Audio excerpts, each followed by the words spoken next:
নমস্কাৰ ডিজিটেল আসামলৈ আপোনালোক সকলোকে স্বাগতম জনাইছো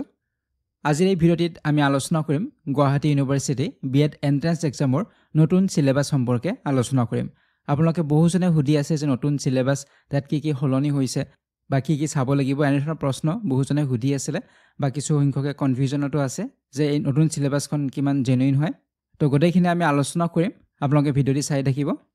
তো পলম নকৰি আমি আৰম্ভ কৰিছো ভিডিঅ'টি তো আপোনালোকে ইতিমধ্যে জানিব পাৰিছে যে 2025 বৰ্ষৰ বাবে অনলাইন এপ্লিকেশন ইতিমধ্যে ষ্টাৰ্ট হৈছে যোৱা 25 জুন তাৰিখৰ পৰাই অনলাইন এপ্লাই ষ্টাৰ্ট হৈ গৈছে 5 জুলাই তাৰিখ হৈছে ইয়াৰ শেষ তাৰিখ গতিকে 25 জুনৰ পৰা 5 জুলাইলৈকে আপোনালোকে এপ্লাই কৰিব পাৰিব অনলাইন এপ্লাই আপোনালোকে কৰিব পাৰিব আৰু এডমিট কাৰ্ডসমূহ ৰিলিজ কৰা হ'ব আপোনালোকে ডাউনলোড কৰিব পাৰিব ৱেবছাইটত 14 জুলাই তাৰিখৰ পৰা এন্ট্ৰান্স এক্সাম অনুষ্ঠিত হ'ব 20 জুলাই তাৰিখত আৰু 25 জুলাই তাৰিখত ৰিজাল্ট ডিক্লেয়াৰ হ'ব বা মেৰিট লিষ্ট পাবলিশ কৰা হ'ব 25 জুলাই তাৰিখত ঠিক আছে তো একেটা হৈছে ইম্পৰ্টেন্ট ডেট মনত ৰাখিবলগীয়া যে 25 ৰ পৰা 5 জুলাইলৈকে অনলাইন এপ্লিকেশন হ'ব এন্ট্ৰান্স এক্সাম অনুষ্ঠিত হ'ব 20 জুলাই তাৰিখত আৰু 25 জুলাই তাৰিখত আপোনালোকৰ ৰিজাল্ট বা মেৰিট লিষ্ট পাবলিশ কৰা হ'ব গতিকে সময় বেছি নাই আপোনালোকৰ যিসকলে অলৰেডি প্ৰিপাৰেচন কৰি আছে বহু দিনৰ পৰা মই ভিডিঅ' বহু দিনৰ পৰা দি আছো বহু দিন আগৰ পৰা ভিডিঅ'বিলাক পাবলিশ কৰি আছো বা কোৰ্ছটো নোটসমূহ দি থকা হৈছে কিন্তু যিসকলে এতিয়া ষ্টাৰ্ট কৰিব প্ৰিপাৰেচন গতিকে আপোনালোকে কম সময়ৰ ভিতৰতে প্ৰিপাৰেচন কৰিব লাগিব ঠিক আছে তো এইখিনিতে মই আপোনাক কোৰ্ছ সম্পৰ্কে জনাব বিচাৰিছো যদি আপোনালোকে বিএড এন্ট্ৰেন্স এক্সামৰ নোট পাৰচেজ কৰিব বিচাৰে এই কোৰ্ছটো আপোনালোকে ল'ব পাৰে ইয়াত টিচিং এপ্টিটিউড বা এথিক্স ইয়াৰ নোটসমূহ পাব এডুকেশ্যনেল ইছ্যুজ বিলাকৰ জেনেৰেল যিখিনি এৱাৰনেছ আছে ৰিজনিং আছে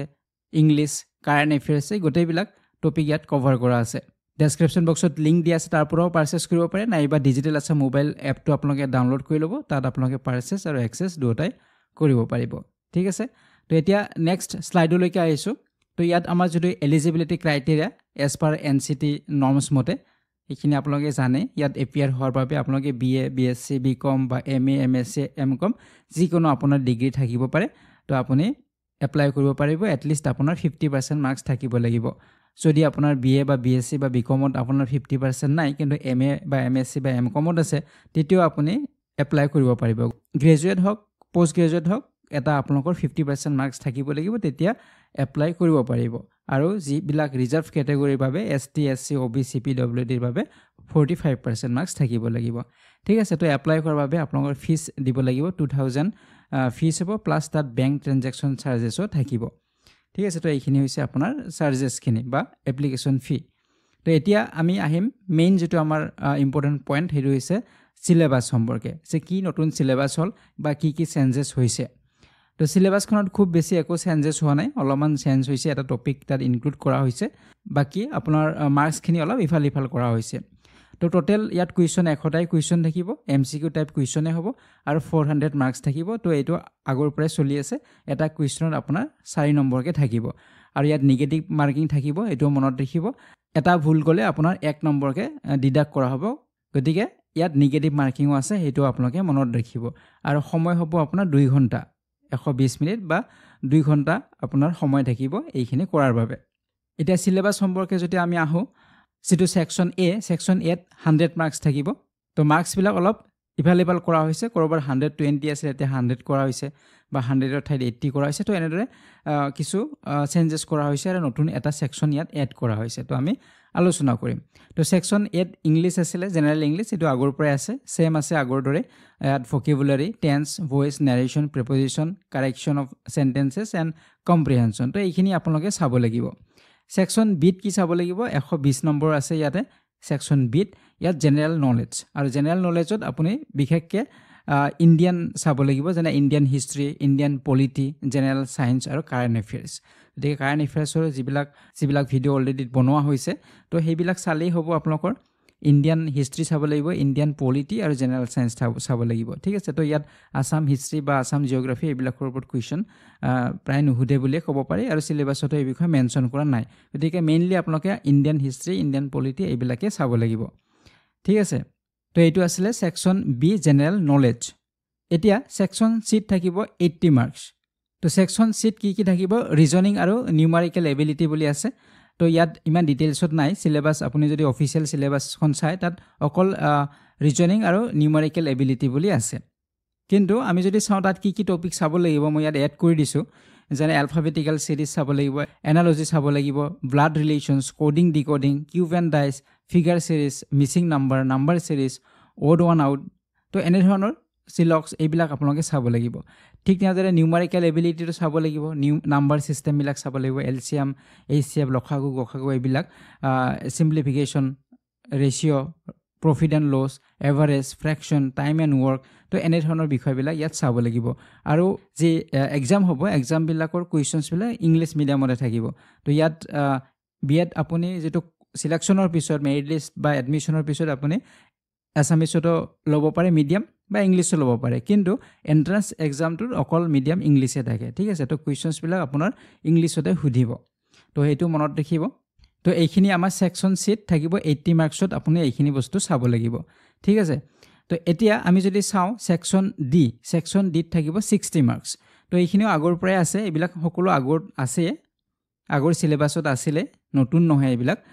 current Indian education issues and policies তো ইয়াত আমি কাৰেণ্ট ইণ্ডিয়ান এডুকেশ্যনৰ ইছ্যুজ বা পলিচিবিলাকৰ বিষয়ে জানিব লাগিব যেনে ধৰক ইয়াত NEP 2020ৰ বিষয়ে চাব লাগিব universalisation of elementary education right to education Sarva Shiksha Abhiyan তো তাৰপিছত ৰাষ্ট্ৰীয় মাধ্যমিক শিক্ষা অভিযান তো এইখিনি ইয়াত মেনশ্যন কৰা আছে কিন্তু ইয়াৰ ওপৰত আপোনালোকে আৰু বহুতো চাব লাগিব বিভিন্ন যিবিলাক টিচিঙৰ লগত জড়িত ট্ৰেইনিং বা যিবিলাক স্কিম আছে এইবিলাকৰ বিষয়ে আপোনালোকে জানিব লাগিব তো এই ছেকশ্যনটোত বহুতো কুৱেশ্যন আহিব যি কাৰেণ্ট যিবিলাক আমাৰ ইছ্যুজবিলাক আছে তাৰ ওপৰত ভিত্তি কৰি আহিব গতিকে সেইবিলাক আপুনি চাব লাগিব ইয়াতে তো ইয়াত মেনশ্যন কৰা নাথাকিব কিছুমান কিন্তু কুৱেশ্যন সেইবিলাক টপিকৰ পৰা আহিব তো তাৰপিছত আমি যদি চাওঁ শেষত যিটো ছেকশ্যন দিয়া হৈছে এই ছেকশ্যনটো আগত নাছিলে নতুনকৈ এইবাৰ দিয়া হৈছে 40 মাৰ্কছ ইয়াত আছে এথিক্স এণ্ড টিচিং এপ্টিটিউড গতিকে এইটো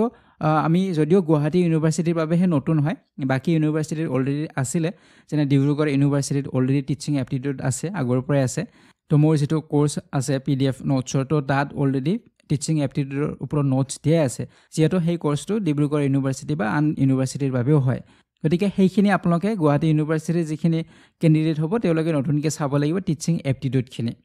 আৰু এথিক্স বুলি আছে যি এথিক্স মানে যিখিনি প্ৰফেশ্যনেল এথিক্স থাকে টিচাৰ্ছবিলাকৰ বাবে তাত ৰোল অফ ভেলুজ বা মৰেলছ কি থাকিব শিক্ষক এজনৰ বাবে তো এনেধৰণৰ বিষয়বিলাক ইয়াত থাকিব এই বিষয়বিলাকৰ ওপৰত কুৱেশ্যন ইয়াত সুধিব টিচাৰ্ছৰ একাউণ্টেবিলিটি কেনেধৰণৰ হ'ব লাগে কিমান টিচাৰ্ছবিলাক প্ৰফেশ্যনেলিজিম হ'ব লাগিব তো এনেধৰণৰ বিষয়বিলাক ইয়াত থাকিব তাৰপিছত টিচিং এপ্টিটিউডৰ ক্ষেত্ৰত যদি চাওঁ আমি ইয়াত টিচিং স্কিলছৰ ওপৰত চাব লাগিব টিচিং স্কিলৰ ওপৰত প্ৰশ্ন আহিব টিচিং ডিভাইচৰ ওপৰত প্ৰশ্ন আহিব ক্লাছৰুম মেনেজমেণ্ট বা টিচিং মেথড ICT টিচাৰ্ছৰ ৰোল কি কোৱালিটি কি evaluation method inclusive education assessment lesson plan এনেধৰণৰ বিষয়বিলাক ইয়াত চাবই লাগিব তো এইবিলাক বিষয়ৰ ওপৰতে টিচিং এপ্টিটিউডত কুৱেশ্যনছবিলাক সোধে ঠিক আছে তো এনেধৰণৰ বিষয়বিলাক আপোনালোকে চাব বাকী আন এটা কথা ইয়াত মনত ৰাখিব যে ইয়াত কাট অফৰ কথা মেনশ্যন কৰা হৈছে যে এইটো মিনিমাম কাট অফ হয় যে ইমানখিনি মাৰ্ক পালে যে আপুনি এডমিশ্যন পাব সেইটো নহয় এটা মিনিমাম কাট অফ ইয়াত ৰখা হৈছে আনৰিজাৰ্ভ কেটেগৰীৰ বাবে 80 মাৰ্কছ আপুনি পাবই লাগিব আৰু ৰিজাৰ্ভ কেটেগৰীৰ বাবে 60 মাৰ্কছ আপুনি পাবই লাগিব 400 মাৰ্কছৰ ভিতৰত গতিকে এইটো মিনিমাম এটা কাট অফ দিয়া হৈছে তো তাৰপিছত আপোনাৰ মেৰিট লিষ্ট হিচাপত চিট পাব কিন্তু এইখিনি আপুনি কোৱালিফাই হ'বই লাগিব বা ক্লিয়াৰ কৰিব লাগিব এইখিনি কাট অফ ঠিক আছে তো এইখিনিয়ে আপোনালোকে নতুনকৈ জানিবলগীয়া কথাটো এইটোৱে যে আগৰ চিলেবাছখনেই আছে অকল মাৰ্কছখিনি কম বেছি কৰা হৈছে ছেকশ্যন ৱাইজ আৰু নতুন এটা ছেকশ্যন এড কৰা হৈছে যিটো টিচিং এপ্টিটিউড হয় আৰু টিচিং এপ্টিটিউডৰ ওপৰত অলৰেডি মই ভিডিঅ' আছে আপোনালোকে যদি চাই প্লেলিষ্টত গ'লেও পাব বিএডৰ তো অলৰেডি মই বনাইছোঁ বহুকেইটা টিচিং এপ্টিটিউডৰ ওপৰত তো সেইবিলাক ভিডিঅ' আপোনালোকে চাব পাৰিব ঠিক আছে নিশ্চয় আপোনালোকে বুজিব পাৰিছে তো এই ভিডিঅ'টিত আমি ইমানখিনি আলোচনা কৰিছোঁ পৰৱৰ্তী ভিডিঅ'ত আপোনালোকক পুনৰ লগ পোৱাৰ আশাৰে আজিৰ এই ভিডিঅ'টিৰ পৰা বিদায় লৈছোঁ ধন্যবাদ